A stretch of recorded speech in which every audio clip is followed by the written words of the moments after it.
আজি তোলৈ বৰকৈ মনত পৰিছে। 10 মাহ 10 দিন গৰ্ভত ৰাখিলোঁ। প্ৰসৱৰ সময়ত কিমান যে বেদনাদায়ক। তোৰ জন্ম হোৱাৰ পিছত দেউতাৰাই বহুত আনন্দ পাইছিল। দেউতাৰাই কৈছিল, আমাৰ ঘৰলৈ লখিমী আহিছে।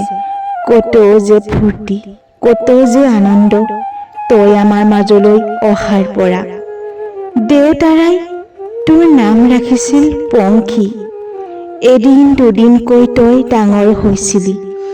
ঠুনুক ঠানাক খোজেৰে, ঠুনুক ঠানাক মাতেৰে মা দেতা বুলি মাতিছিলি। এদিন দুদিনকৈ ডাঙৰো হলি।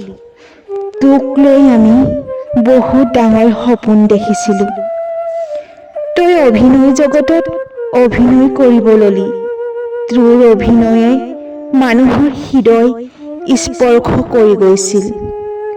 তোৰ সহজ সৰল মনটোক সেই পাখণ্ডটোৱে প্ৰেমৰ জালত পেলালে। আই, নভবা নিচিন্তাকৈ নৰসাধক তোৰ প্ৰেমত পৰিলি। 22 বছৰ বয়সতে তই এগৰাকী লখিমী বোৱাৰী হলিগৈ।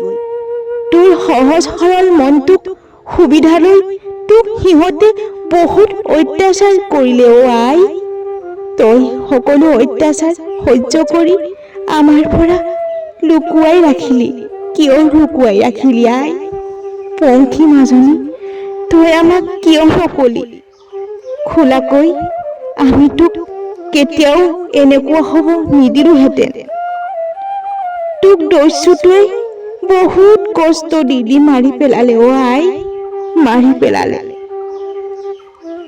আই, আমি তোক হেৰুৱাই বহুত কষ্টত আছো। আই, বুকুৰ কলিজাটো উলিয়াই লৈ গ'ল নৰসাধকে। মৰো বুলিও মৰিব নোৱাৰো। আই, আজি বৰকৈ তোলৈ মনত পৰিছে। আই, মাতৃয়ে নিজৰ কন্যাক হেৰুৱাই কিমান যে বেদনাদায়ক। বুকুখন মোৰ ফাটি গৈছে। মোৰ আই, মোৰ উশাহটো যেন বন্ধ হৈ যোৱাৰ দৰে লাগিছে।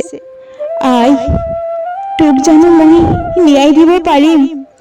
কাৰণ এগৰাকী SI বিষয়াই ইমান নিৰ্মম হত্যা কৰি পেলালে। এগৰাকী SI হৈও ন্যায় নাপালে সেই জোনমণি ৰাভা মাতৃয়ে কিমান ন্যায় কাৰণে যুঁজিলে। অৱশেষত হাৰ মানিবলৈ বাধ্য হ'ল। আমি একেবাৰে সাধাৰণ মানুহ। আমি জানো আই তোক ন্যায় দিব পাৰিম?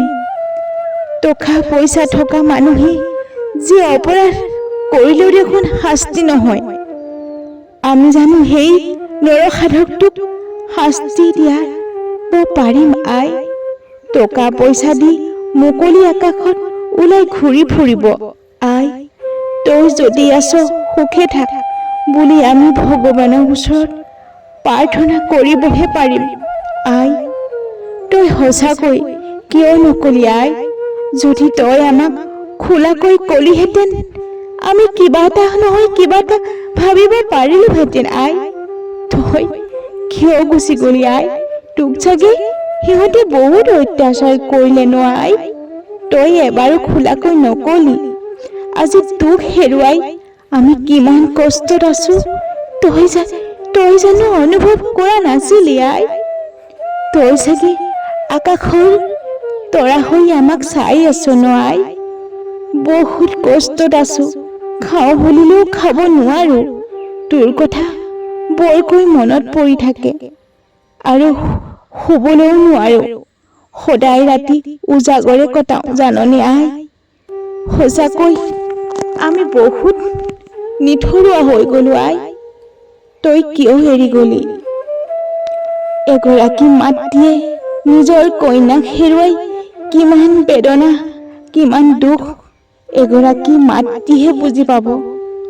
সঁচাকৈ মৰিব লাগিছিল মই, কিন্তু মৰিলি তই। আই, কেনেকৈ সহ্য কৰো কেতিয়াবা ভাবো। আই, এইবিলাক যেন আমি এখন চিনেমা চোৱাৰ আগতে চাইহে আছো সঁচাকৈ নহয় নেকি তেনেকুৱা অনুভৱ হয় কিন্তু চকুকেইটা দেখোন মেলিয়েই চাই আছো এইবিলাক দেখোন বাস্তৱ আই তই কিয় এৰি গলি আই বহুত কষ্টত আছো সদায় তোৰ কথা মনত পৰি থাকে সেই নৰসাধকে তোক বৰকৈ কষ্ট দি মাৰিলে তই চাগে যোৱাৰ সময়ত তোৰ আত্মাই তোৰ দেহ ত্যাগ কৰা সময়ত তই চাগে আমালৈ মনত পেলাইছিলি ন আই মনত পেলাইছিলি তোৰ এষাৰো মাত নাপালো আই তোৰ এষাৰো মাত নাপালো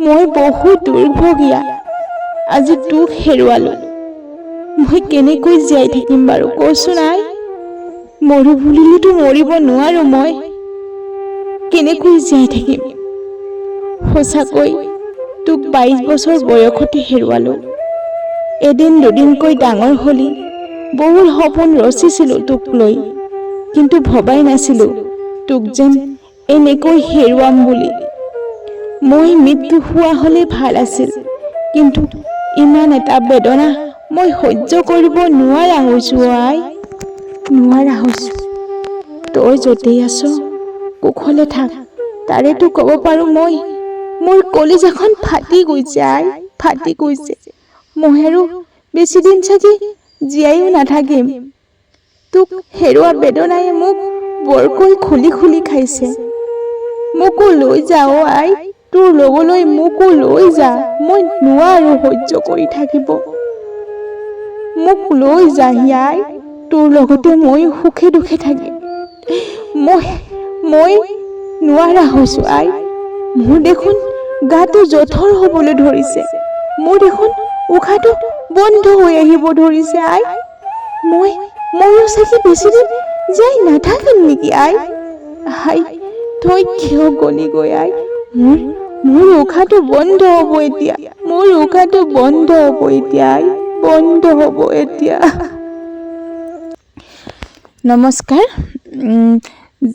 যিহেতু পংখী সন্দিকৈয়ে ন্যায় নাপালে নহয় জানো মই আপোনালোকক যিটো মই কবিতা আবৃত্তি কৰিলোঁ বিশেষকৈ এইটো হৈছে কাল্পনিক আৰু আমি সকলোৱে ন্যায় বিচাৰি আমি প্ৰতিবাদ কৰি আহিছোঁ নীতিকেশ দাসক ফাঁচি দিব লাগে কিন্তু এগৰাকী মাতৃয়ে যিটো অনুভৱ কৰিছে নিজৰ সন্তানক হেৰুৱাই সেইটো মই এটা কাল্পনিকভাৱে আপোনালোকৰ মাজলৈ আগবঢ়াই দিলোঁ এগৰাকী মাতৃয়ে অনুভৱ কৰিব পাৰিব যে নিজৰ ছোৱালীক হেৰুৱাৰ কিমান বেদনা আজি চাওক নিজৰ মাতৃয়ে হেৰুৱাইছে এগৰাকী কন্যা আজি আপুনি যদি এগৰাকী মাতৃ আপোনাৰ ছোৱালীৰ লগতো যে নহ'ব মই এগৰাকী যদি মাতৃ মোৰ ছোৱালীৰ লগতো নহ'ব কোনো কথা ক'ব নোৱাৰি কাৰণ এদিন দুদিনকৈ অপৰাধীয়ে মুকলি আকাশৰ তলত ঘূৰি ফুৰিব আৰু কত নাৰীয়ে আত্মবলিদান দিব লগা হয় কত নাৰীক হত্যা কৰি পেলাইছে এদিন দুদিনকৈ আমি দেখি আহিছোঁ নহয় জানো কিমান যে কত সঁচাকৈ আমাৰ শাসনাধীন চৰকাৰে নাৰীসকলক সুৰক্ষা কৱচ হিচাপে কিয় দিব নোৱাৰে তাকে মই বুজি নাপাওঁ বহুত বেয়া লাগে কাৰণ আপোনালোকক মই এটা কবিতা নিচিনাকৈ আপোনালোকক কাল্পনিকভাৱে এটা গাই শুনালোঁ আৰু আপোনালোকে বিচাৰেনে নীতিকেশ দাসক কঠোৰতম শাস্তি দিবলৈ যদি বিচাৰে আপোনালোকে কমেণ্ট কৰক আৰু ময়ো নিজে আৱেগিক হৈ গৈছোঁ যিটো কাল্পনিকভাৱে মই আপোনালোকক শুনালোঁ মই নিজেই বহুত আৱেগিক হৈ গৈছোঁ আৰু মই নিজেই বহুত দুখ লাগিছে আৰু মই যেতিয়া গাই থকা অৱস্থাটো মোৰ চকুত নিজেই চকু পানী ওলাই গৈছে আৰু বেছি দীঘলীয়া নকৰোঁ মই কাল্পনিকভাৱে আপোনালোকক এটা কবিতা আবৃত্তি কৰি শুনালোঁ আৰু আপোনালোকে নীতিকেশ দাসক ফাঁচি দিয়াটো বিচাৰেনে যদি বিচাৰে আপোনালোকে ভিডিঅ'টো যিমান পাৰে সিমান শ্বেয়াৰ কৰি দিয়ক আৰু কমেণ্ট এটা লিখক ধন্যবাদ